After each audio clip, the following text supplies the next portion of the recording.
Recordamos que os había dejado con la intriga, mucho más bonito que esto último que he contado, es que antes habíamos hablado de, hostia, espérate, macho, que aquí hay que hacer un análisis fundamental en el que tengo que tratar de entender el negocio de manera cualitativa, su estructura, su posición competitiva, sus fundamentales a nivel cualitativo y cuantitativo. Y os había dejado ahí y de repente me voy al chorizo este de las funciones de la bolsa. Volvemos a rock and roll. El que estaba aburriendo hace 10 minutos, fenomenal, 100% legítimo. Ahora volvemos a... Esto ya mola y cae. ¿Vale? Examen seguro. ¿Vale? Entonces, ¿qué vamos a empezar? Por análisis cualitativo. Cualitativo. Y cuando hago un análisis cualitativo, ¿qué quiero hacer? Responder la pregunta clave de ¿esto es un negocio bueno o malo? ¿Esto es un negocio que a futuro va a ir mejorando o empeorando? ¿Esto es un negocio que va a crecer o no va a crecer?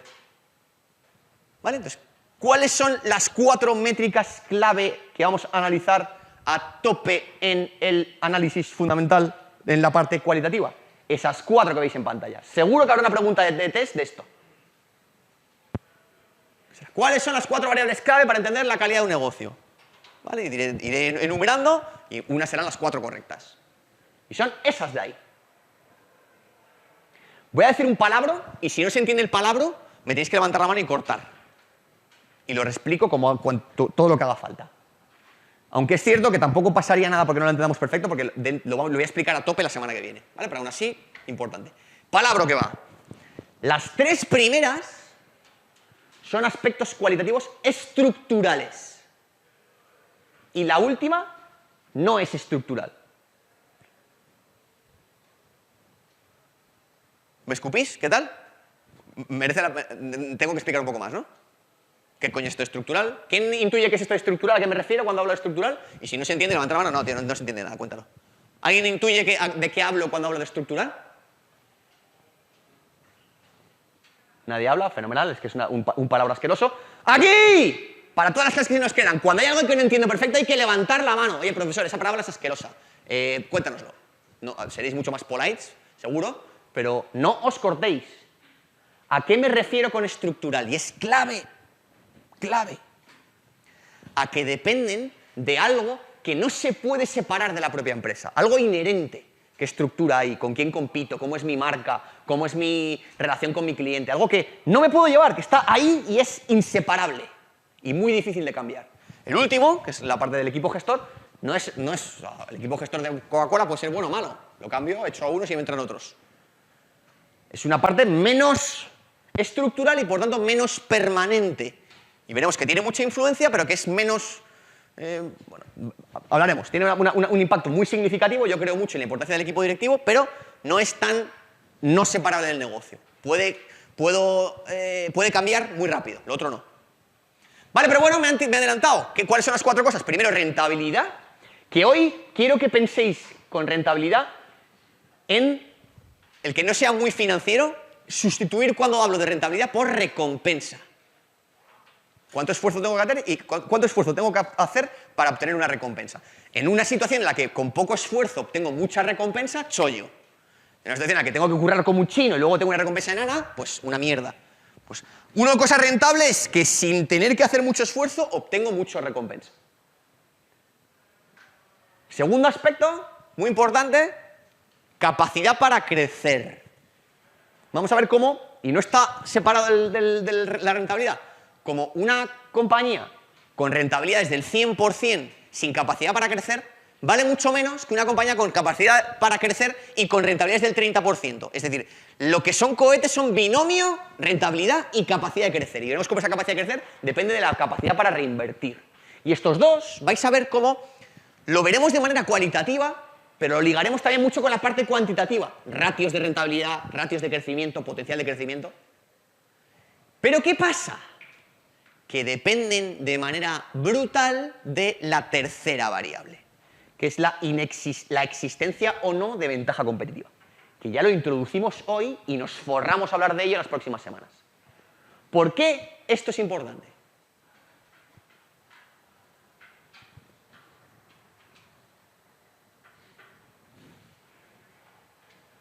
En el análisis fundamental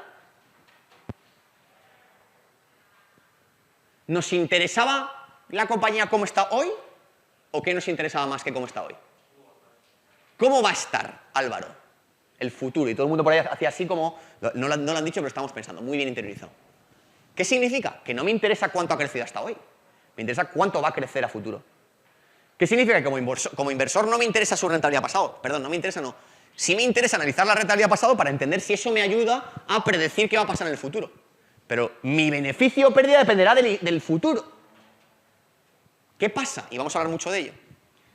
Que sin esto, la rentabilidad y el crecimiento pasado, si son buenos, desaparecen. Por eso vais a ver que vamos a empezar por la tercera. Porque las otras dos, sin la tercera, no valen. Vale, lo último que nos costará un poquito menos será el equipo gestor. ¿Vale? Como un equipo gestor, un CEO, un director general, un director comercial, un equipo directivo malo, se cargan hasta la mejor compañía. Entonces, por eso es muy importante entender el equipo gestor de la compañía en la que estamos invirtiendo o la que estamos analizando. Entonces, ¿qué vamos ya? A esa tercera característica de las 4 que hay de la parte del análisis cualitativo, que es la parte de ventaja competitiva. Y lo digo ya por última vez, porque veréis que pesado es este. Hoy vamos a hacer una introducción y las siguientes semanas vamos a estar a tope con ventajas competitivas y tenéis que ir ya viendo cómo, por el tono que pone el profesor, por los gritos que pega, por los saltos que pega, por cómo tiene los ojos, es algo que le gusta mucho, que considera que es muy importante para vosotros y que por tanto va a caer por un tubo el día del examen. Es imposible que en el parcial 1 no haya una pregunta de desarrollo de ventaja competitiva. Imposible que además de una pregunta de desarrollo no haya una o dos en las preguntas de test. Y es imposible que en el final no haya una pregunta de desarrollo de ventaja competitiva y alguna también en el test. O sea que esto, al que le guste, disfrútalo porque es muy importante, y el que no le guste, que se ponga las pilas porque aunque no me guste va a caer y es un chollo estudiármelo bien.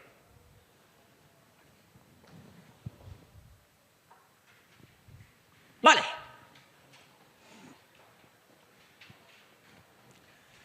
Palabras o mensajes muy importantes que veis ahí en la diapositiva que tenéis enfrente.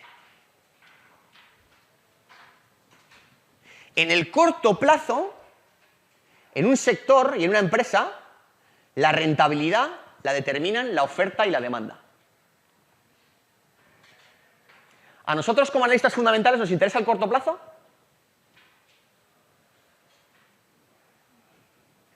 ¿Qué nos interesa? El largo plazo. El corto plazo puede ser importante, pero no es que no sea importante. Joder, a mí me encantaría poder saber qué va a pasar en el corto plazo. Lo que pasa es que es absolutamente impredecible. ¿Vale? ¿Qué pasa? Que a largo plazo lo que determina la rentabilidad de una compañía, de un sector, no es la oferta y la demanda, sino que es la posición competitiva derivada de la estructura que tiene el sector y derivada de la posición que tiene la compañía dentro de ese sector. ¿Qué es lo que a su vez determina la oferta y la demanda? Es decir, no es que pasemos de la oferta y la demanda, es que una compañía con una ventaja competitiva tendrá o mejor oferta o mejor demanda que otra que no. Y a largo plazo lo que va a determinar esa oferta y demanda es la posición competitiva. Y vais viendo que sale la palabra estructura, esto ya vamos oyéndolo, que nos va a impregnar durante estas semanas a tope.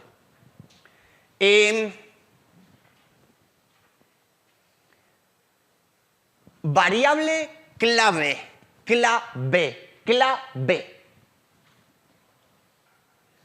Hay una ley económica impepinable, que es muy dura para los que somos empresarios o los que somos inversores, pero que es buenísima para el mundo, para el consumidor, para el funcionamiento eficiente, y es que en el mundo real, esto es como la selva, tanto en cuanto que la competición hace que, si tú estás obteniendo una recompensa muy alta, cuando hablo de rentabilidad, quiero que hagáis, ahí pone rentabilidad, vamos a hablar de rentabilidad financiera, pero quiero que penséis en recompensa. Si tú obtienes una rentabilidad, recompensa, muy alta, los de al lado no son gilipollas. Van a decir, hostia, yo estoy aquí currando como un chino y ganando 2, y ese de al lado curra la mitad que yo y gana el doble. Voy para allá y voy a copiarle y voy a hacer lo mismo que él, si eso es un chollo. Entonces, el 99% de las situaciones, la ley económica te dice que empresas o sectores que estén obteniendo rentabilidades extraordinarias, recompensas, para que no sea muy financiero, esas recompensas, rentabilidades, extraordinarias van a desaparecer en el futuro. ¿Por qué? Porque van a entrar los de al lado.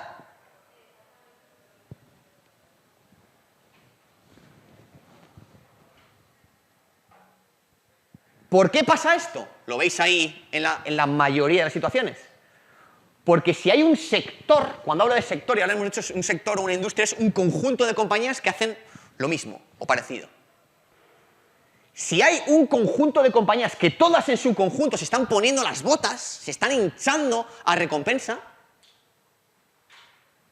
los de al lado van a decir, ostras, esos se están poniendo las botas, para allá que voy. ¿Y qué va a haber? Más gente nueva entrando a ese sector. ¿Qué va a pasar?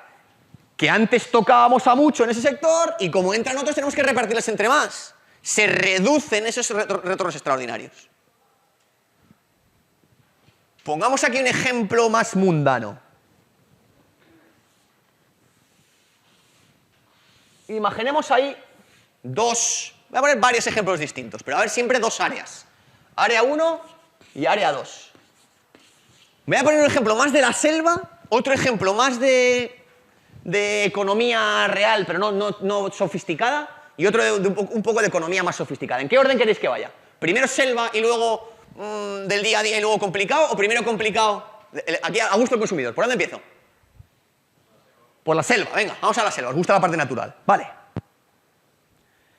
Imaginemos que hay una parcela o imagina que es en la selva una zona, ¿vale? De esa selva, en la que hay 3 leones, los leones los pongo con X, y 300 gacelas. No pinto las 300, que si no os quedáis calvos aquí esperándome. Pero recordad, 3 leones, 300 gacelas. Y luego hay otra en la que hay 300 leones y 6 gacelas. ¿Qué sabemos por la estructura? Aquí no hay nadie, esa es la estructura de cómo está el hábitat, de cómo está el ecosistema. Aquí hay unos que se están poniendo las botas, currando muy poquito. Joder, tocamos a 100 gacelas por león. Hostia, cazamos 100 minutos, nos metemos un festín que no veas y el resto a dormir la siesta y a reírnos. Un chollo, recompensas brutales. Los de al lado, hostias, que hay 3 gacelas para 300. Nos estamos pegando con la gacela, estoy cazando todo el día, viendo a ver cómo le hago la trampa a viendo a ver cómo llego antes a por la gacela y luego la tengo que compartir entre muchos y me acaba tocando una patita. Un huevo de esfuerzo, poca recompensa. Joder. ¿Qué va a pasar con estos leones de aquí? Si ven la situación de la parcela de al lado. ¿Qué opináis que va a pasar? Muy bien, y veo aquí ya caras que hacen... No solo Álvaro lo ha dicho, pero aquí hay muchos que hacen... Joder, van a decirme, pues es que aquí estos de al lado se están poniendo las botas, voy para allá, pero por un tubo, pum, pum, pum, pum. ¿Y qué va a pasar? Ya no tocamos a 100 gacelas por león, ya vamos a tocar a 50. Hostia, que sigue siendo un chollo. Siguen entrando, siguen entrando, siguen entrando. Compito contra más. ¿Qué va a empezar? Que antes, cazando 1 hora, me comía una gacela entera. Ahora no, ahora cazando 5 horas, me toca una pata. Se reducen esas recompensas extraordinarias. ¿Vale? Pensémonos en algo más mundano, ¿vale? Imaginemos tiendas. ¿Vale? Imaginemos una calle aquí y otra calle ahí.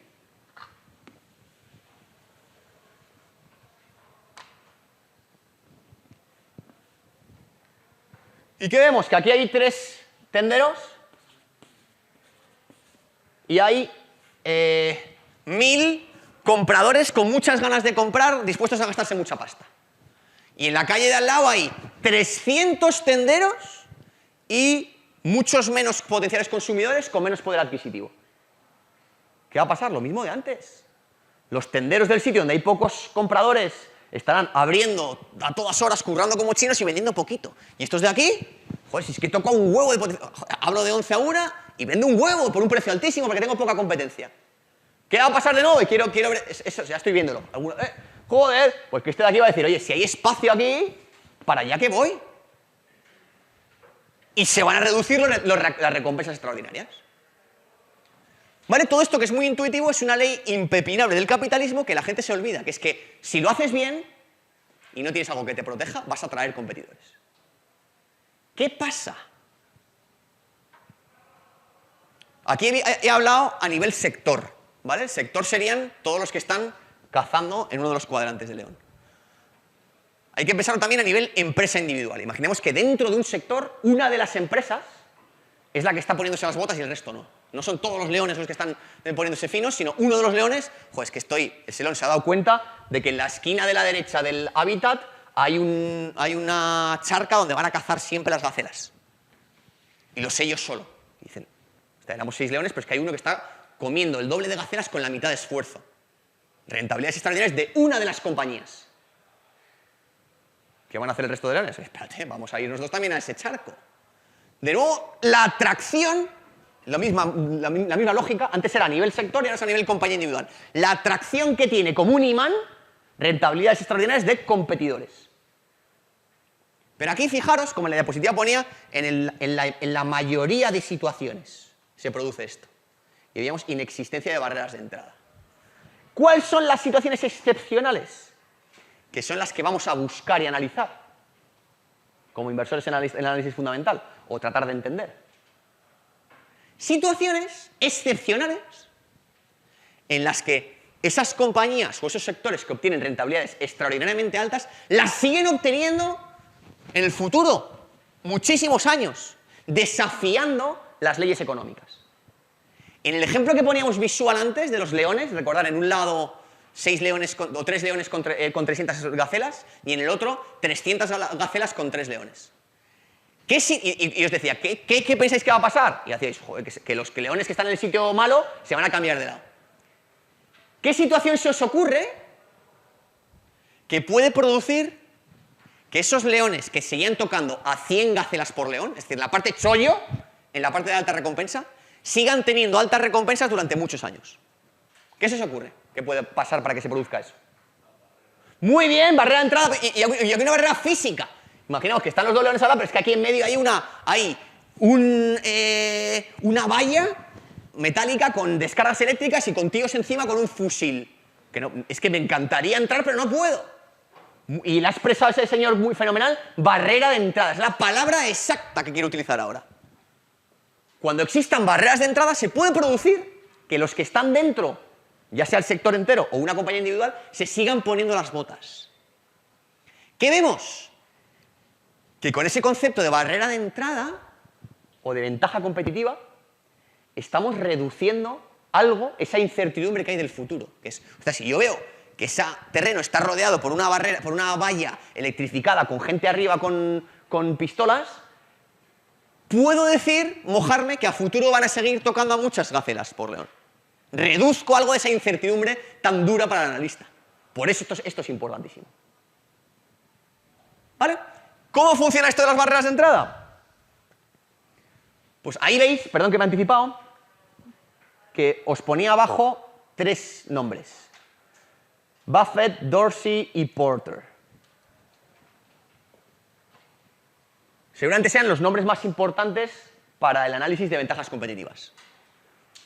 Porter lo habréis estudiado o lo vais a estudiar en estrategia y lo vamos a ver aquí. Conclusión, chollo, ¿vale? Me lo estudio aquí bien y lo puedo aplicar no solo en esta asignatura, sino también en estrategia o todo lo que tenga estrategia. Y me gusta mucho las fuerzas de Porter, y hablaremos de ellas y caerán en el examen, las tocaremos el próximo día, pero están, desde mi punto de vista, diseñadas o pensadas o escritas desde un punto de vista muy académico-consultor. Porter era profesor en Harvard, ¿vale? Y es muy estrategia, consultor estratégico. Aquí estamos hablando desde el punto de vista del inversor. Pat Dorsey le da una vuelta muy interesante a cómo adaptar ese tipo de análisis a el de un inversor en análisis fundamental, por lo que lo veremos en mucha profundidad. Y Pat Dorsey utiliza un concepto que me encanta, porque de manera visual resume lo que acabamos de hablar. Y es un concepto que no es de Dorsey, sino de Warren Buffett, que es un genio, tenéis que leerle muchísimo. ¿Vale? Tiene el don de lo que yo acabo de contar en 20 minutos, él te lo cuenta en 1 y mucho mejor. Entonces lo que hago es copiarle y tiro de él. Él, que cuando habla de ventajas competitivas, de barreras de entrada, ¿qué habla? De un concepto en inglés que se llama moat, que en español sería como... Sería. La traducción sería foso defensivo. Imaginaos un castillo medieval, veis ahí en pantalla un castillo, Y lo que está diciendo Buffett, que de manera visual, fijaros qué genialidad, qué puto crack, lo que dice es, si tú estás operando en algo que genera altísimas recompensas, o tienes un castillo rodeándolo con murallas muy altas y muy fuertes y un foso al lado que te proteja, o te van a atacar a saco el resto de leones para tratar de coger parte de tu recompensa. La única manera de mantener esos retornos altos será tener ese foso defensivo. Porque si no, como hemos dicho y como sabemos, ley económica, el capitalismo funciona fenomenal y te va a comer con patatas tu rentabilidad. ¿Vale? Como os decía ahí, visión Dorsey, visión Buffett y visión Porter. Hablaremos muchísimo, hablaremos bastante de Porter y muchísimo de Pat Dorsey. Y será como voy a empezar la clase de la semana que viene. Pat Dorsey y su análisis de ventajas competitivas, imposible que no sea una pregunta de desarrollo, imposible que no sea una pregunta también de test. O sea, sabiéndome Pat Dorsey, el curso lo tengo el examen lo tengo muy avanzado. Y además es que lo cuenta que te cagas y es un placer oírlo. O sea que además apruebo, saco buena nota y además disfruto.